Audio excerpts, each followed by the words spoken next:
The dystopian lie is a concept or a narrative that is being passed down the generations. It's not new. Some people think this is the modern age. It's a dystopian nightmare. But the concept of dystopia and dystopian features have been around for a long time. Does that mean life is dystopian? Well, for some people it is, if they choose to go down that path. You might say, no, dystopia is something that's created by them. People talk about them and us. When the thing is we're all here, we're all present, and we all have power and opportunity. Some people will believe what I've just said is a lie. No, I don't have opportunity. No, I'm not free. But indeed, most people, there's a very slim, tiny proportion of people.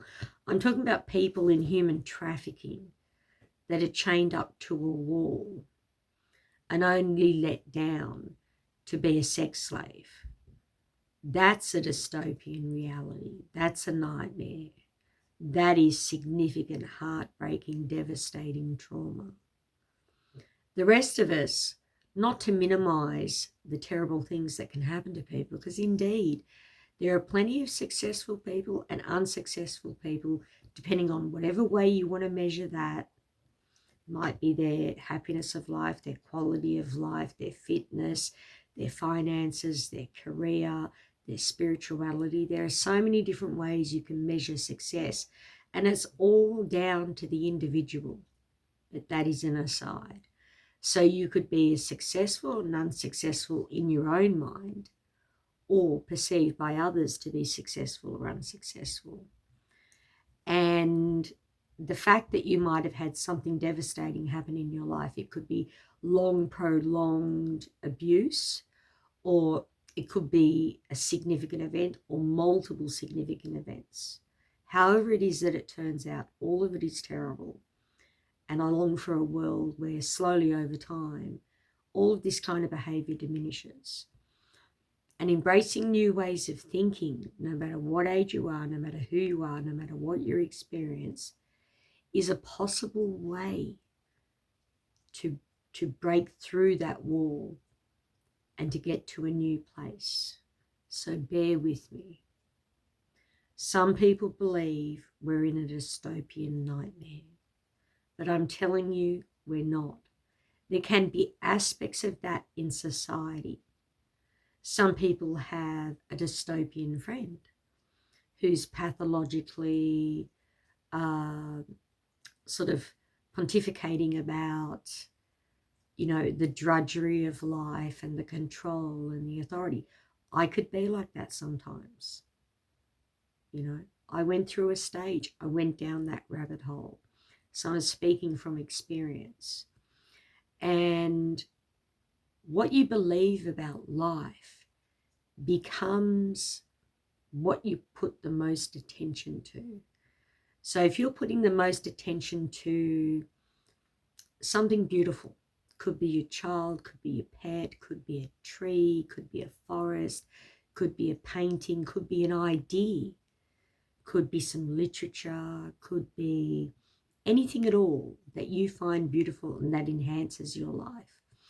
If you focus on that and things like that you find beautiful, that you find engaging and interesting and fascinating, you're going to think life is interesting and fascinating and has many beautiful things. If you focus on YouTubers, TikTokers, Instagram people, all the other platforms, all these people who are propagating the narrative or the narrative that we're living in a dystopian nightmare, and you follow that trajectory of thought, you're going to think you're living in a dystopian nightmare. And all that kind of talk does, dotted throughout some of it, there can be things that are going on that are actually true. But most of it is theory, and most of it is about getting a piece of information taking it out of its context and wrapping it up into an idea, a preconceived idea that the world is X, and X is dystopian nightmare. So you find things that enhance your argument. They're not necessarily true. In some cases, you just don't know. And this is not to say that there aren't some dystopian features or dystopian traits or dystopian instances. But overall in the world, we are not living in a dystopian nightmare.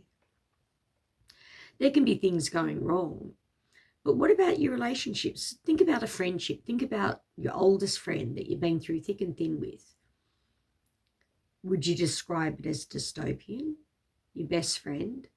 Like, how many people have a best friend that they might have had for years or decades, that there hasn't been maybe some disagreement? Doesn't mean you've had a big fight, or maybe you did have a big fight. I mean, some young men in Australia punch on with each other and are best friends down the track, you know.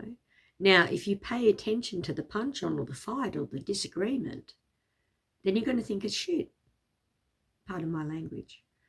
You know, you're going to think it's terrible, you know. But if you focus on the good things, and I know it's hard in life when you've gone through an experience that has a bitter end. You know how that happens sometimes? And you can tend to focus on that. I've done that. It's very regular behavior to focus on that bitter end and to be a bit, you know, some people are jilted, some people are a bit scarred. Some people themselves become bitter or angry or sad or disappointed, frustrated. There can be a myriad of negative feelings that you feel over something that had a bitter end. And sometimes those bitter ends with some people in some situations, or with the government, or, you know, with policy or some corporation, can feel like it's a dystopian overreach. But that doesn't mean that's what's actually happening. And I would just urge people, if you're going to go down that track and you're going to believe that the world is a mad dystopia and it's all depressing and it's all sad, really do your homework, because most people are just listening to people who say things with no references.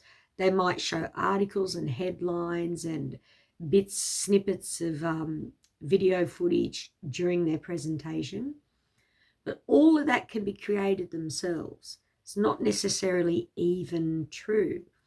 I mean, there are whole channels that are completely fake with everything that they say and everything that they do. And some of these people don't even realize it.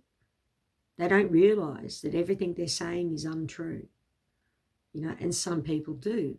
And they're doing it to scare you because they're miserable, unhappy people, and they don't want to see people happy. And I call these people domestic terrorists from all the different countries that they're in, and they're propagating these ideas of doom and gloom, especially targeted towards the youth, the doom and gloom. You know, I've met some young people, some Generation Z and some younger millennials, who really believe they shouldn't have kids because of climate change and the world's going to end. Like, that is insane. That is an insane level of fear for a young person to be having. Like, you know, life wasn't perfect when I was a young person, when I was a teenager and in my 20s, you know, in the 80s and the 90s. There were things going on, but those kinds of fears and fears that we're in a dystopian nightmare.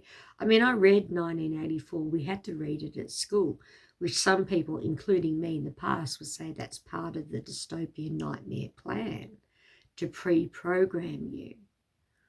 But nobody says that about Jane Austen. Nobody says that about Les Murray, the Australian poet. People take things and use them as examples of what they are trying to make you believe reality is, without reference to the whole situation. And I've done that with the dystopian nightmare. I mean, I really believed we were going into the most dystopian nightmare world. But however, at the same time, I believed ultimately everything would be okay. I don't know how I came to believe that. Well, I do actually know how I came to believe that, but that's a very personal story from an influence from Jesus that I had when I was little, you know. So ultimately, I believed everything will be okay, and ultimately, everything will be okay. Some people believe in eternity, right? That we all exist forever. I believe that. Once you exist, you always exist. You can't not exist, because then you can't exist. If you don't exist, you can never exist. So you always exist. Once you're here, and you've always been. You just can't remember. Some people can, or they say they can. Whether you believe them or not is another thing. But people, I've really gone off. I've forgotten what I'm saying. But yeah, the dystopian nightmare. So, you know, you will believe reality is the information that you take in, and of that information, what you pay the most attention to.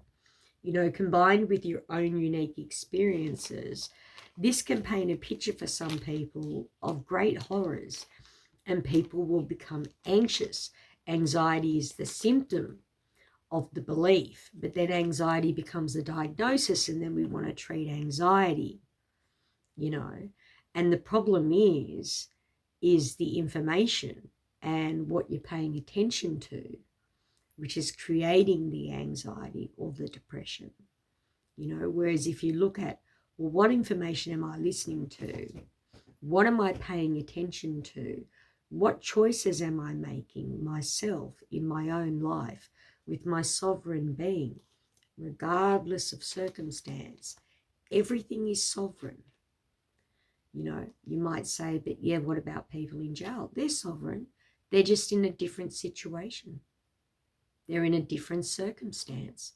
But they still have the free choice to do many, many things. Some things physically they can't do. Some things physically no one can do. Like physically you can't lift the earth up in your hand. Does that mean you're not sovereign because you can't do that? You know, so it's not about circumstance, and it's not about what you can and cannot do. It's about having freedom of choice. And in any situation you find yourself, you have freedom of choice. The trick is, every time you enact the freedom of choice behavior, it has consequences. And you might say, well, that's where sovereignty ends. And it's like, no, that's not where sovereignty ends. There's been plenty of rebellious people in all sorts of different situations that have changed the landscape of reality to make it more intriguing, fascinating, interesting, and enjoyable for billions of people. So you indeed can do whatever you want, but want comes with consequences. Doing what you want comes with consequences. And some people are frustrated because they want to abrogate their responsibilities. That's one type of person. They want to abrogate their responsibilities. They don't want to be responsible for themselves. You know, and they will complain, I can't do what I want. And the thing about sovereignty is when you are totally free without any authority telling you what to do, without any restriction whatsoever, except for physically what you're able to achieve in whatever stage of eternity you're in, being whatever being you are, whether you're a sun or a planet or a person or a puppy dog or a book or a tree, anything, whatever you end up being, and that'll keep changing across time. You have sovereignty, and there will be times, and for some people it's already happening in this life, with no authority tells them what to do. And you might say, yeah, but there's laws. Everywhere in the world there's laws. Yes, that's true. But those laws aren't telling some people what to do. That doesn't mean they're breaking the law. There are people who don't break the law that aren't bowing down to the authority of the law or the people and forces that enforce the law, right? For instance, it's a law in Australia that you don't assault someone physically. So I don't assault someone physically, but I have sovereignty in that because I don't want to assault someone physically. It's not in my nature. You know, I had a punch up in school, in primary and in high school, and that's as far as it goes. So I have sovereignty in that. It just so happens it happens to be a law too that you ought to follow. But you don't have to follow it if you don't want to. But then there's consequences, as is there are consequences by not physically abusing someone. Like one of the consequences of not physically abusing someone in a general situation is things don't become more heightened. You know, if there's tension and aggression and anger and frustration, it doesn't become more exaggerated, more heightened, more blown out of control. You know, so that could be a positive consequence. Negative consequence, you know, police get involved, you get charged, and you might go to jail or get some kind of penalty, you know. So indeed you can do what you want. And there are plenty of people, there are plenty of things I do, plenty of things you do, plenty of things everybody does that may coincide with what a particular authority says. It might be a teacher, a parent, a mentor, a police officer, a doctor, someone that you just look up to who you see as an authority, which might be a TikToker that you follow, some influencer or not an influencer, just someone in there that you look up to as an authority. Like there might be some amazing 15-year-old musician that you go, wow, and you listen to them and you see them as an authority, right? And not all authority figures are about telling you what to do. You know, so you've got to understand the meaning of the word authority. There are different types of authority. There can be authority as in expertise on something. They're an authority on Jane Austen, right? They're an authoritative on crackers and toast, you know. Or it can be an authority as in a group of people or a person who has power over you to modify your behavior, right? And even with that authority, like in Australia, we're very lucky. You haven't got that kind of authority up in your face. Like you've got to put yourself out there to get that kind of attention. You've got to do something to get their attention. Like, you know, police are not going after you. They're not going after me. They're not necessarily going after anyone in particular, except for people who bring themselves to attention of the police. Then they step in. If you make it on their radar for some reason, they'll have reason to check you out. And if you happen to be breaking the law when they're checking you out, you're busted, you know. There are, obviously, it's a more complicated discussion than that because there are government legislations and things like that, and there'll be moral panics and various things like that that happen throughout decades, which encourage police, and they get lobbied by the general public to focus on different things. So I've seen that in my 50-something years on the planet, and I know a little bit about it from studying criminology at uni. You know, but generally on a day-to-day basis in Australia, it's not like we've got police and army and other authorities marching around on the street telling us what to do.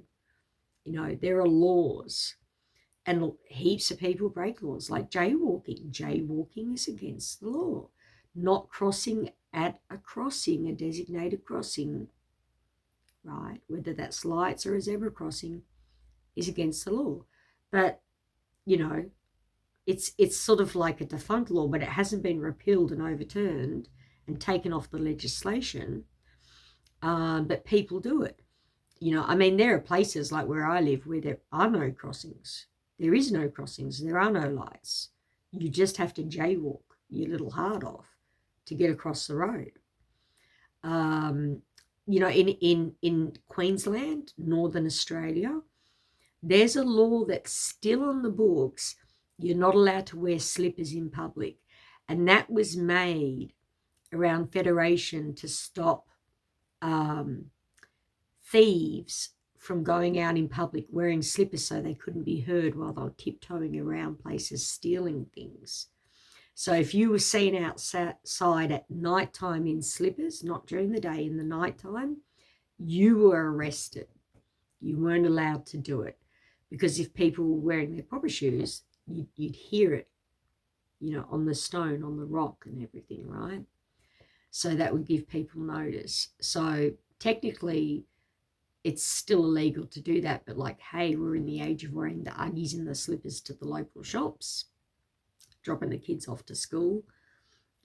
Some people even wear them out clubbing, going to the club, the pub, all sorts of places, barbecues, lots of, especially I notice in my more rural experiences. I live in rural Australia now.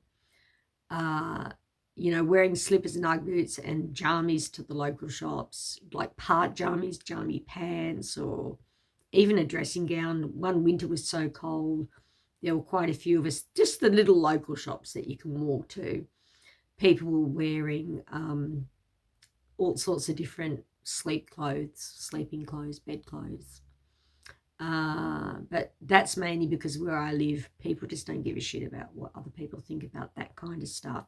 Some people do, but even people that come in from the big cities and move to our area, they quickly learn that you really don't have to worry. If you want to do it for yourself, do it for yourself. But otherwise, you don't have to worry. But anyway, I've gone right off track from the dystopian lie.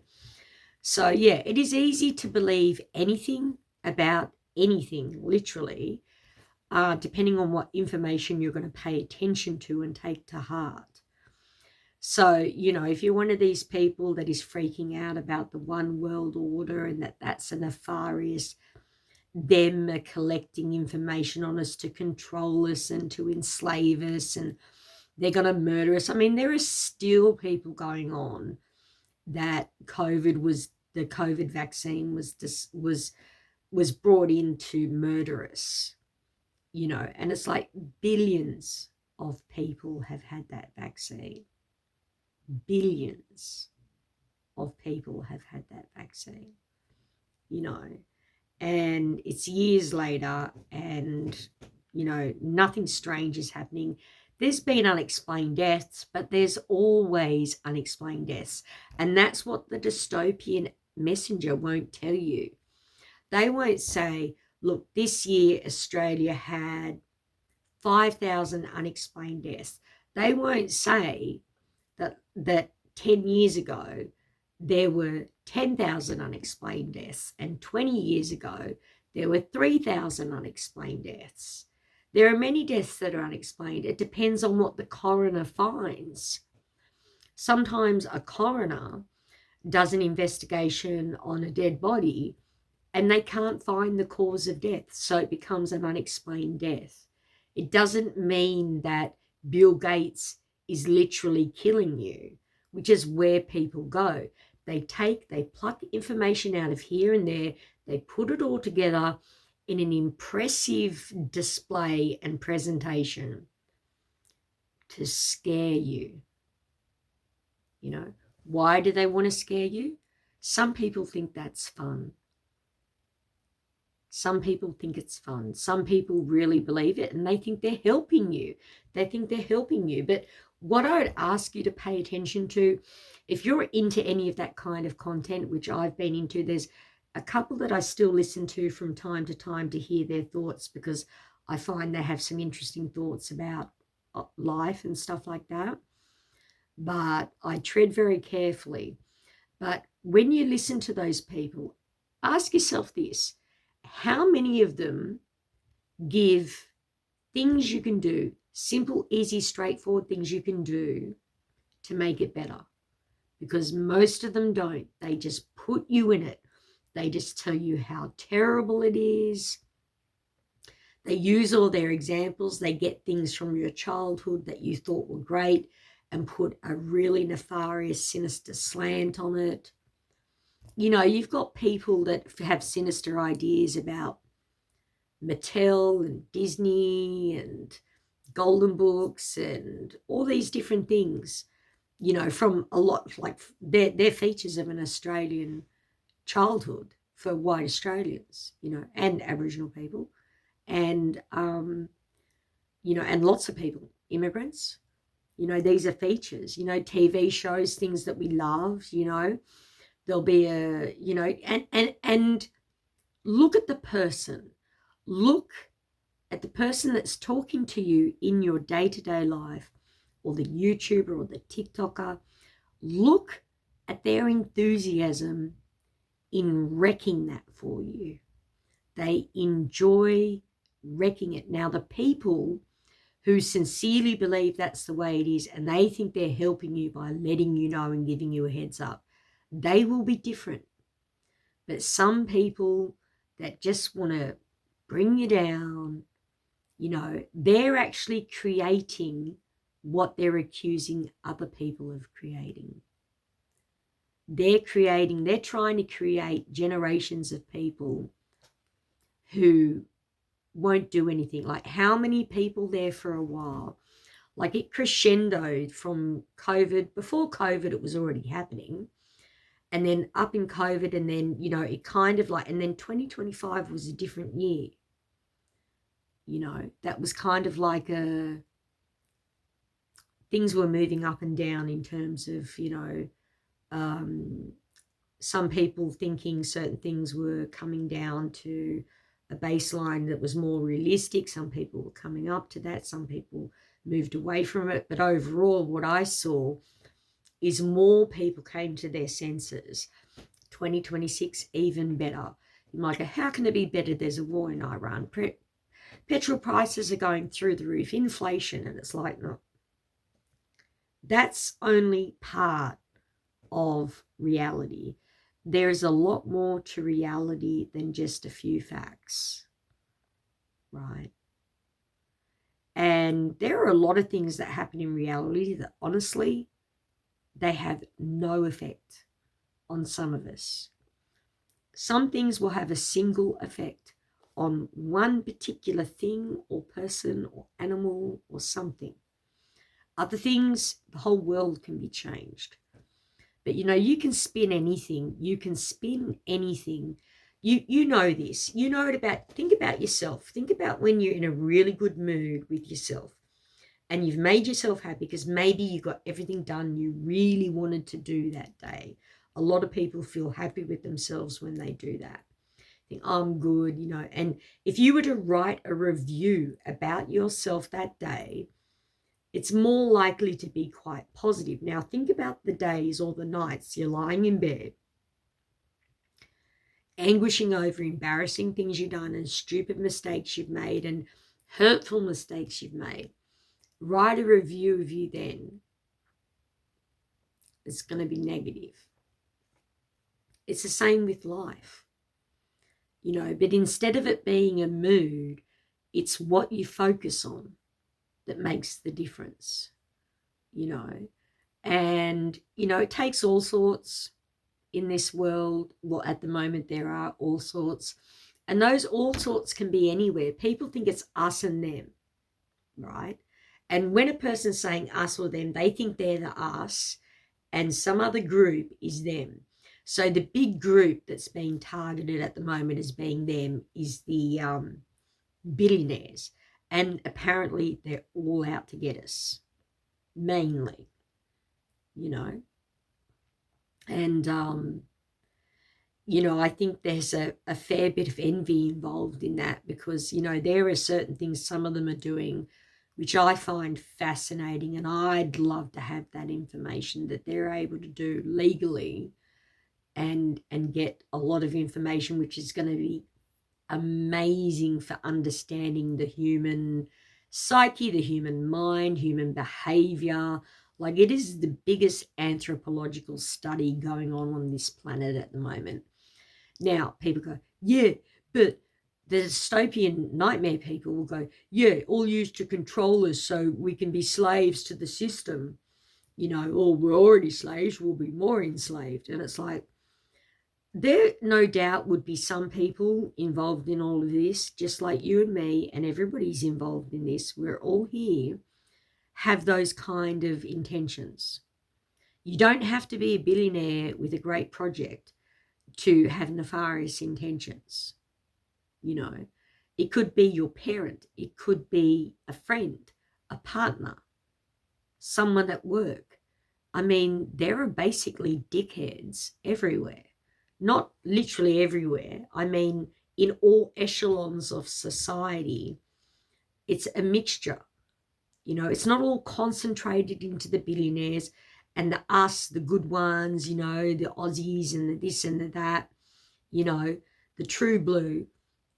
We're not necessarily, if it's us and them, the good ones.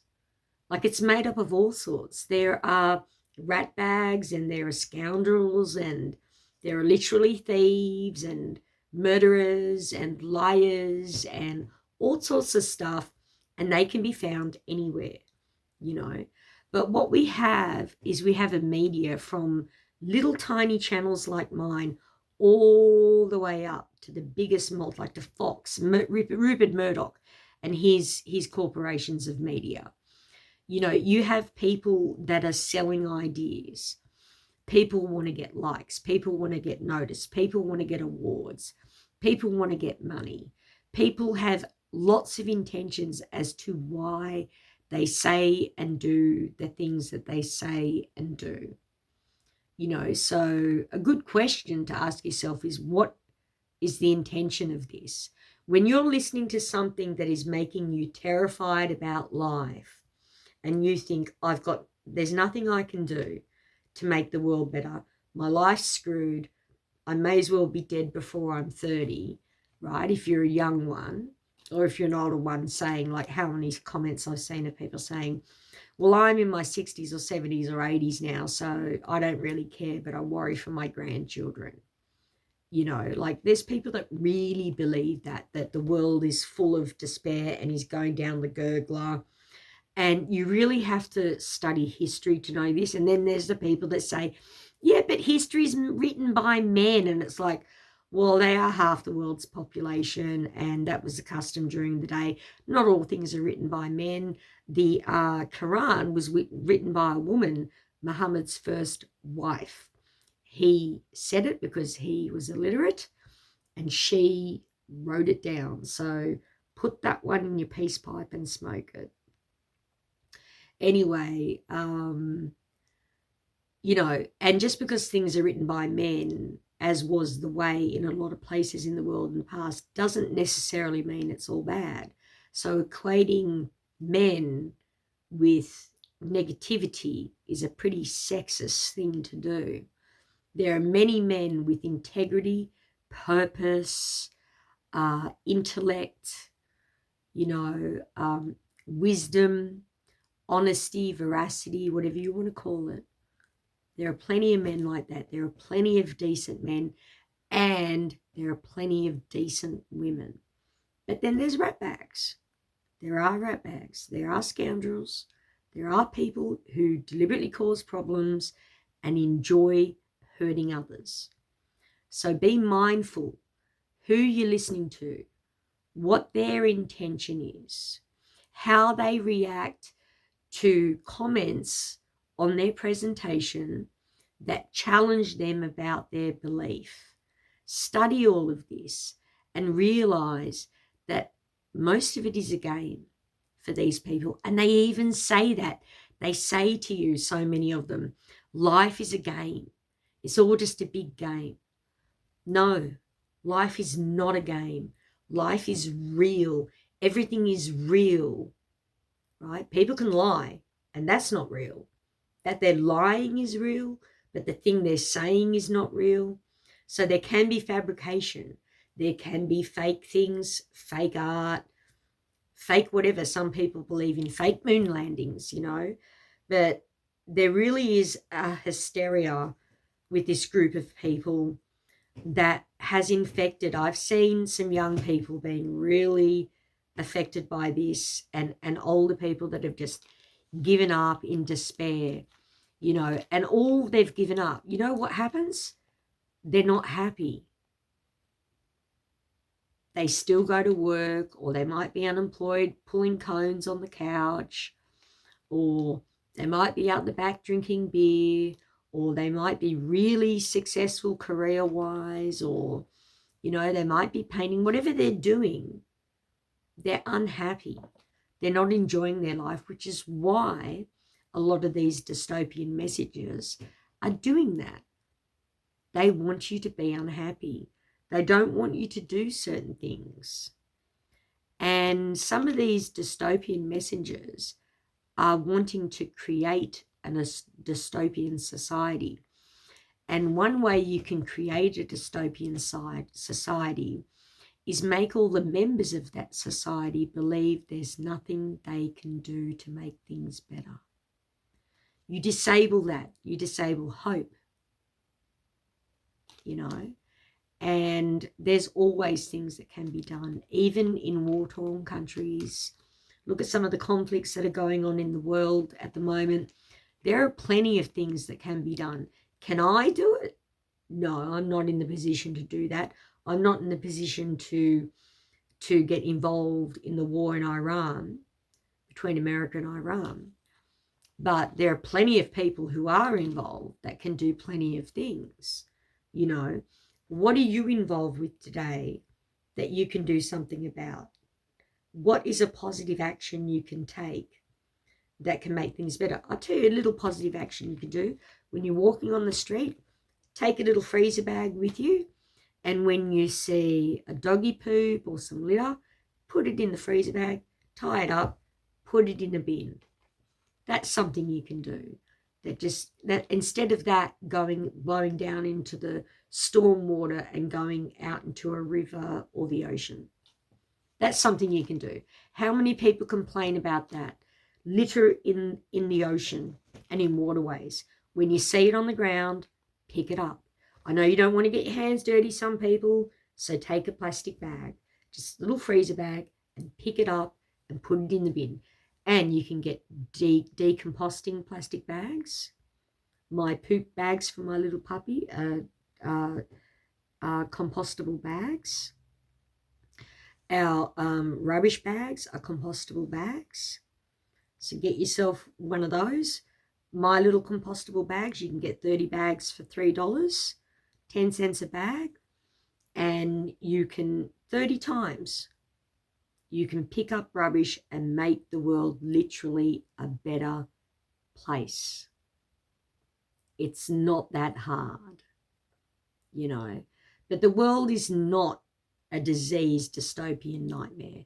The world is not terrible. There can be terrible things, but that doesn't mean the whole of life on the planet is terrible. You realize there are trillions of things on this planet. I mean, there are just trillions of ants, trillions of them all over the planet, let alone all the insects, all the animals, the humans, the plants, the shrubs, the trees, the grasses, the sand, the soil, the water molecules. Like, there are gazillions, octillions to the power of octillions times the power of octillions to the power of octillions of things going on this planet. Most of it is going well. Most of it is going well, So I'd be careful about what sources you listen to, who you trust, and remember that this is only one thing going on in the world. So if you're hearing from, the CSIRO about something going on in a park near you, there might be some wildlife crisis or something. Well, then you can be aware of that. You can volunteer. do something to help. Like here where I live, they put up breeding boxes in the trees, right? That's helped. That's helped. So that's something you can do. And I knew a woman, oh, she was a really bitchy woman. But I tell you what, she was involved with this. So there you go. You know, if I decided to look at that woman as, oh, well, she's just bitchy, I would just have a negative experience of the world. But then she's also putting up breeding boxes, being a part of that, volunteered and got it happening. So she's amazing as well. Like, it's not all just black and white, and it's not all one way or the other. So anyone that's trying to tell you that is just, you have to be mindful. You have to be conscientious. You have to be alert and aware. And when people are talking to you, whether that's on a video or in person, on the radio, whatever, if you're choosing to listen to that because you want to know what they say, then listen. Don't be thinking of your mind, oh, but this, but that. Just listen to what they're saying. And just doing that little thing is going to enhance your life a fuck ton, a lot. It's going to enhance your life a lot. So this dystopian narrative is a lie. Yes, there can be dystopian traits. There can be nefarious things, nefarious people, nefarious events, nefarious traits, nefarious characteristics, nefarious thoughts. But on the whole, would you describe the world as nefarious? No, not by a long shot. And a lot of these people that believe in this dystopian nightmare, the irony is a massive amount of them are from the West, from places where we're living in homes. We have running water, electricity, or gas, or both, solar. Some people have wind and water, hydro. You know, you can have a garden. You can do whatever you want in your house within reason. Like if you're going to, like now, if I'm going to play loud music in the middle of the night, I can do that if I want to, but I'm going to upset my neighbours and they're going to be shitty with me. So I don't want to do it. You know, I'm not going to do it. But, you know, within reason, like with being respectful to others, you can lead a very good life, you know, and that gets back onto the sovereignty where sovereignty comes with responsibility, freedom. Some people think, oh, I'm not free because I can't do what I want. And it's like, well, not doing what you want doesn't mean you're not free. You can still do what you want, but you've got consequences that you don't want to face if you do certain things.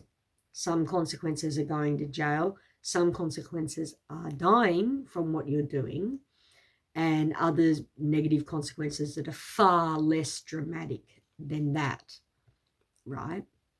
But the thing is freedom is about everybody having that freedom. So if you're thinking, I want to do what I want, but you doing what you want is interfering with the freedom of someone else, that's not respecting the divine nature of sovereignty and freedom, you know. And as you go along in life, some people are doing this in this life now, but you've got eternity. You're going to have a lot of different experiences to work this out, you know. So don't worry if you feel overwhelmed now and you're thinking, oh, I'm such a louse, like, you know. Don't do that either. That's just going to make matters worse. Just clear your mind, take a breath, clear your mind, and realize the world is not out to get you. Individuals can be out to get certain individuals. That happens. You see that even in the school ground. Even in primary, you can see that with some kids. Some teachers are like that, you know. But parents can be like that. Kids can be like that. Siblings, you know. And it doesn't need to be that way. You know, it doesn't need to be that way. But that is not the master way that things are. That is not the exemplar of humanity. Humanity strives, humanity seeks, humanity discovers. Humanity looks at itself. Humanity is always looking at itself. In the modern ages, humanity looks at itself. It takes itself into account, and it reckons with all of its decisions and all of its behaviors and choices, just as you do, just as I do, just as pretty much most people do. Some people you think, oh, they never think about what they do. Most people do. Most people think about it. You know, we're reflective, we seek insight, we're changing for the better. There are so many things in the modern age that are infinitely better. Well, not exactly infinitely, but quite considerably better than the way it used to be. You know, and it's evolving and we're learning. And some people think, you know, that it should be perfect. And what is perfect? Because I tell you what I think is perfect and what you think are perfect, I guarantee you they are two different things. And that's the thing. And that's really what's going on the planet, is you've got 8.5 billion people roaming around the planet, and we all want different things. Some of them overlap. There's heaps that overlap. But come on, think about a person that is so far away from what you want in life. You know, and one thing we can do is say they're invalid. I'm valid, they're invalid. Some people say I'm invalid, they're valid. They think they're invalid with everything. That's another issue. But everybody's valid. You know, I draw a hard line at when it comes to creating harm for others. That's where, no, you don't have that choice. You don't have the choice to create harm for other people. That's one thing you can't do, you know. And having laws and authority figures to enforce those laws is a way of making sure that doesn't happen. It's not perfect.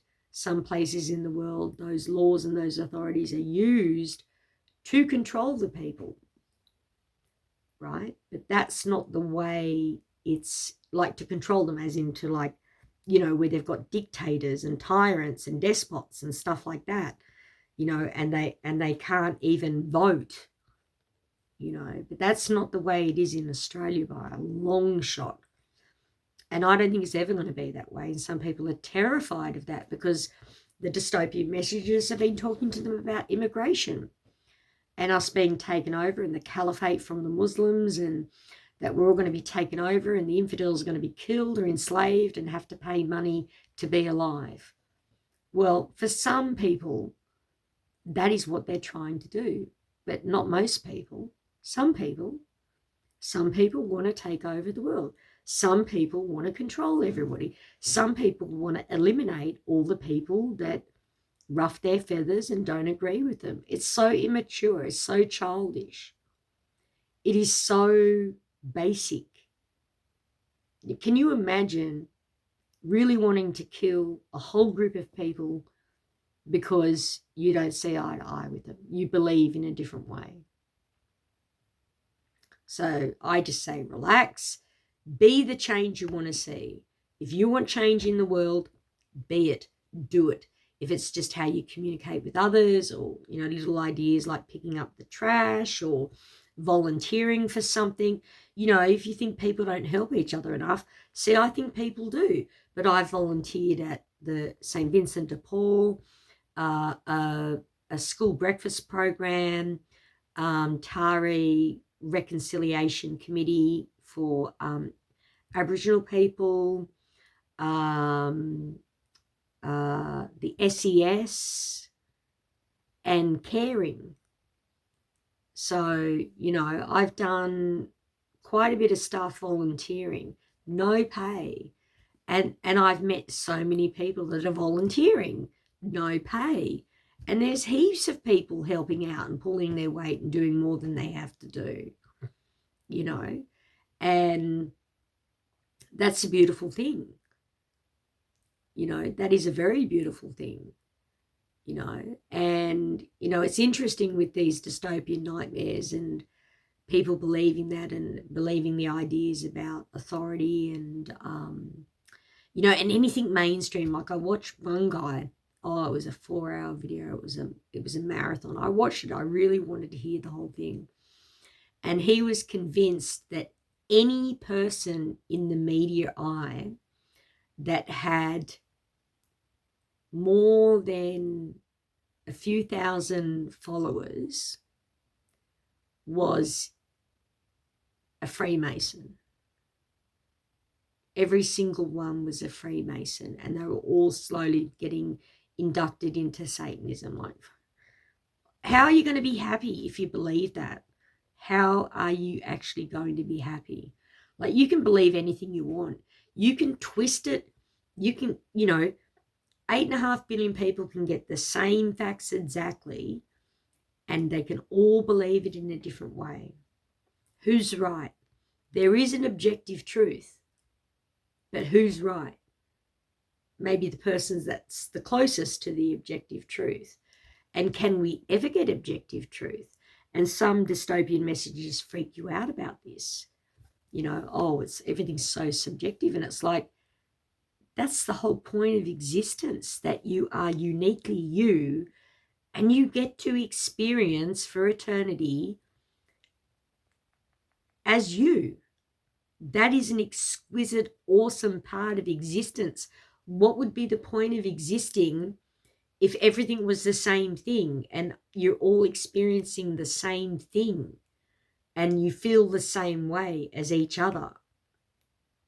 Like, the whole point of existing is that you are a unique, evolved creation. That's what I believe. You're an evolved creation, you know, and life is beautiful. And if life isn't beautiful for you, for whatever reason it is, I've been there. I've been in heavy, heavy suicidal depression for decades. I've been there, right? If life isn't beautiful for you, you need to first check, what information am I inviting into my world? You know, and maybe some things need to be nicely unfollowed or just not interested from time to time, and find and seek other things. You know, a good thing you can do as a solution, you can think about something you're really fascinated by, something you're really interested by, and look up things to do with that. My mother does that. She's amazing. She gets really fascinated and interested in different things, and she'll buy books. She'll do the social media. She'll buy a book. She'll buy movies, documentaries. She goes all in and learns as much as she possibly can about it. And it's fascinating. And it makes it very interesting to talk to as well. So all you have to do is just think about one single thing that brings you joy or interest or fascination, and put a bit more concentration on that, less concentration on these dystopian messages. They're very effective and they're very charismatic. They're very compelling. They really get you in there, you know. So be careful who you listen to, you know. And also just check in with yourself why you're listening to it. You know, do you have a pathos of your own that you're trying to fulfill? So you seek out information that you think validates that pathos. So there are many different ways to look at it, but this is an incredibly long video, so I'm going to go. So the dystopian life, dystopian world is a lie. No dystopian world.